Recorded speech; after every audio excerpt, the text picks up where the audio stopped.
자, 여러분 안녕하십니까? 한문동 목사의 신종철인입니다. 이번에 신종철인에서 마지막 신종철인의 인문학 쪽을 또 이제 시작해 보려고 합니다. 인문학의 첫 번째로 무엇을 할까 생각을 하다가 글쓰기를 해보려고 합니다. 글쓰기. 왜 그 많은 것 중에 글쓰기인가? 제가 인문학에서 하고 싶은 것들이 사실 여러 가지가 있거든요. 지난번에 신종철인 소개에서 말씀드렸듯이 다양한 동서양 고전을 함께 읽는다든지 그 다음에 좋은 책들을 읽고 나눈다든지 그런 여러 가지 것 중에 제가 꼭 해보고 싶었던 것 중에 하나가 글쓰기 문제입니다. 제가 글쓰기를 하려는 이유는 여러 가지가 있는데요. 글쓰기는 여러 가지 종류가 있습니다. 물론 문학적 글쓰기가 있고 크게는 비문학적 글쓰기가 있죠.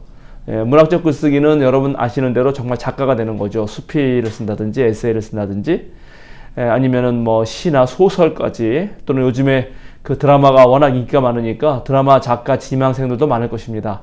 근데 그런 부분들은 뭐 제가 하고 싶은 영역은 아니고요. 저는 비문학 쪽에서 논증적 글쓰기에 대해서 조금 얘기해 보려고 합니다.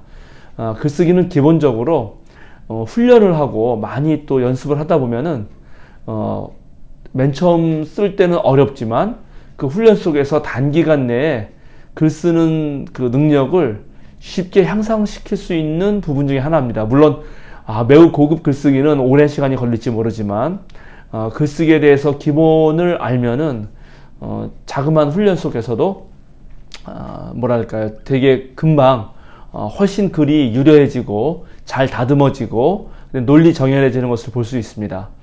제가 글쓰기를 또 하고자 하는 것은 역시 제가 목사이고, 목사는 매주 설교문 한 편을 최소한 창조해내야 되는 늘 글쓰기 속에 사는 사람이기도 하고요.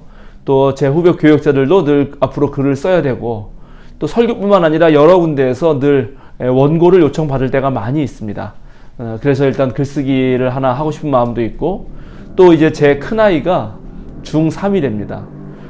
그리고 우리 생명사랑교회는 청소년부 아이들도 많이 있습니다. 이 친구들에게 사실은 언제 한번 글쓰기를 가르쳐주고 싶다 하는 생각이 늘 있었는데, 막상 아이들이 학원 가고 또 학교 가고 하다 보면은 모일 시간이 또 없어요. 그래서 그 친구들을 위해서도 도움이 되지 않을까 싶기도 하고요. 또 글쓰기를 통해서 요즘에는 자신을 성찰하고 뿐만 아니라 또 영성을 쌓는 그런 훈련도 가능합니다. 영적 일기라고 한다든지, 그 다음에 이제 아티스트들이 창의적인 생각을 필요로 할 때 무작정 떠오르는 대로 매일매일 일정한 분량, 뭐 한 A4 용지 3장에서 5장 정도를 매일매일 써보는 훈련 같은 것들을 많이 하거든요.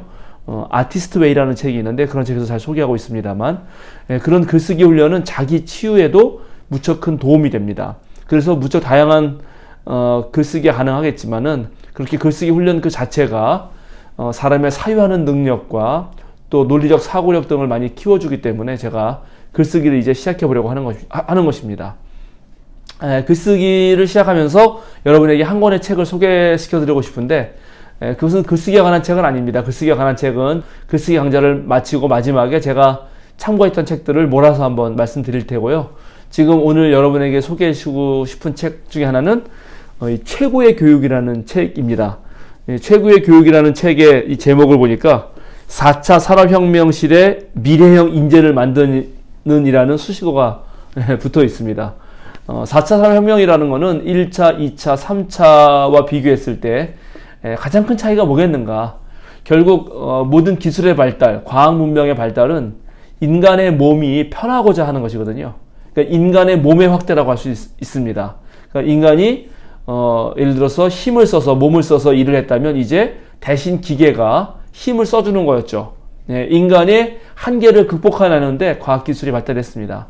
그런데 4차 산업혁명은 인간의 힘뿐만 아니라 이제 생각조차도 기계가 해주겠다는 것입니다.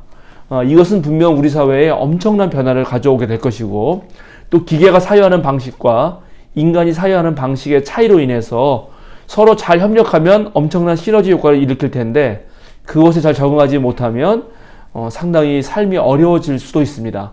그리고 우리가 어떤 사회를 꾸려가느냐에 따라서 정말 소수가 지배하고 다수는 그 소수가 만들어 놓은 세계에서 살아야 될지도 모릅니다. 4차 산업혁명이 몰고 올 미래의 변화에 대해서는 아주 낙관적인 전망과 또 매우 비관적 전망이 같이 양분하고 있습니다. 하여튼 여러분 그런 부분에 대해서는 여러분 살펴보시는데요. 그런데 그런 4차 산업혁명이 몰고 왔을 때도 여전히 필요한 교육이 있다는 거죠. 예, AI 시대에 고등교육이 어떻게 되는가 하는 책들도 나와 있는데 뭐 그런 책을 비롯해서 이 책은 바로 그런 4차 산업혁명에게도 필요하다는 것이고 특별히 인간의 발달 과정 이제 그 인간이 아주 어릴 때부터 인지적 발달이라든가 도덕적 발달이라든가 그다음에 우리 기독교에서는 신앙적 발달이라는 것이 있습니다. 나이에 따라서 변화하는 것들이 있는데 그런 발달 과정을 꽤 오래도록 연구해온 학자들이 4차 산업혁명 시대에도 이 정도의 교육, 이러한 메커니즘의 교육을 하면 그것은 인간이 살아남을 수 있겠다라고 생각하면서 쓴 책입니다.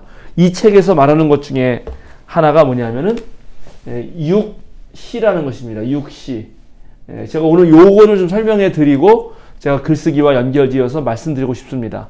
6C 중에 6C라는 건 6개의 C라는 거죠. 6개의 C. 첫 번째 C는 바로 콜래보레이션입니다. 콜래보레이션.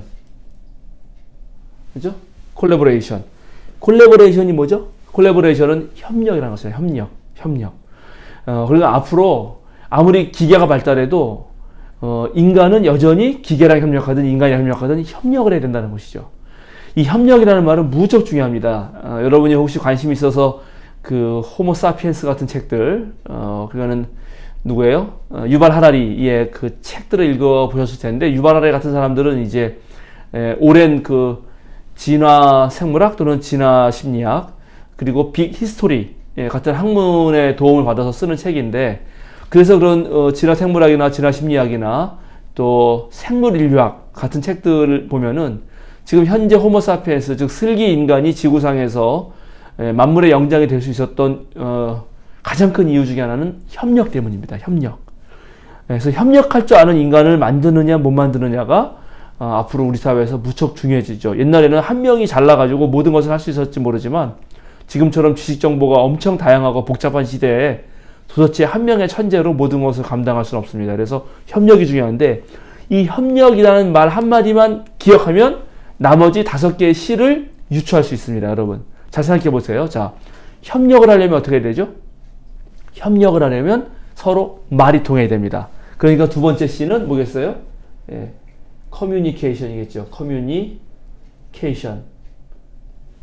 의사소통이 돼야 됩니다. 의사소통이 돼야지만 협력할 수 있죠. 그러니까 이제 협력하는 능력을 키우고 두 번째는 의사소통하는 능력을 키워야 됩니다. 그런데 서로 모르는 사람 또는 다른 세계에서 각각 자신의 삶을 살던 사람들이 만나서 의사소통을 하면서 협력을 하게 되면은 어떤 일이 발생하는가? 이제 세 번째 C가 나오는데 바로 새로운 내용들, 새로운 컨텐츠들이 생성되더라 하는 것입니다. 그러겠죠? 왜냐하면 서로 다르잖아요. 서로 삶이 다르는데 너는 그렇게 살았니? 난 이렇게 살았는데 그거 몰랐는데? 그렇게도 그 문제를 풀 수 있구나. 뭐 이렇게 얘기할 수가 있잖아요. 그러니까는 서로 협력하기 위해서 대화한다는 것은 새로운 내용들을 양산해냅니다. 그리고 실제로 인류는 이 새로운 엄청 많은 내용들을 양산해냈기 때문에 지금의 인류 문명을 만들어 온 것입니다. 그런데 이제 21세기의 문제 중에 하나는 뭐냐 하면 이 새로운 내용이 너무 많다는 거예요. 너무나 많아도 너무 많아요. 정보의 양이 뭐 1년에 두 배가 늘어난다나 몇 배가 늘어난다나 하여튼간 제가 정확한 수치는 모르겠지만 하여튼간 엄청난 양의 정보가 지금도 매일매일 쏟아지고 있습니다. 그럼 이렇게 많은 컨텐츠들을 어떻게 할 것인가 하는 것이 또 문제가 되겠죠. 그래서 필요한 네 번째 C는 바로 critical thinking입니다. 즉 비판적 사유죠. critical 맞나요? thinking. 비판적 사유. 그래서 많은 컨텐츠 중에 어느 것이 나에게 유용하고 지금 이 시대에 필요한가? 지금 이런 과정에서 딱 알맞은 정보인가? 그러니까 첩보는 많은데 그 많은 첩보들 중에 유용한 정보가 무엇인가를 골라내는 그런 능력입니다. 이 크리티컬 띵킹이 바로 네 번째 C가 되겠습니다. 전 이 크리티컬 띵킹에 관련해서 글쓰기 강좌를 하고 싶은 것입니다. 사실은 우리 인간은 사유하는 능력이 있는 동물이고, 사유하는 능력은 논리적인 글, 설득적인 글, 논증적인 글쓰기를 통해서 사유가 발달합니다. 그래서 사실은 이 네 번째 C를 하기 위해서 글쓰기를 일단은 여러분에게 이 네 번째 C를 위한 글쓰기 강좌를 해보고 싶은 것이고요. 그래서 크리티컬 띵킹을 하다 보면은 바로 여기에서 다섯 번째 C가 나오는데, 바로 그거는 크리에이티브 이노베이션, 창조적 혁신이죠. 여기다 써볼까요? 크리에이티브 맞죠? 맞나요? 크리에이티브 이노베이션. 비판적 사유를 하는 사람에게서만 창조적 혁신이 가능하죠. 그리고 실제로 이렇게 비판적 사유를 해서 창조적 혁신을 해낸 사람들이 얻는 것은 무엇인가? 마지막 여섯 번째 C, confidence 맞나? confidence. 자신감을 얻게 됩니다. 그래서 이 여섯 가지, 6C, 1, 2, 3, 4, 5, 6.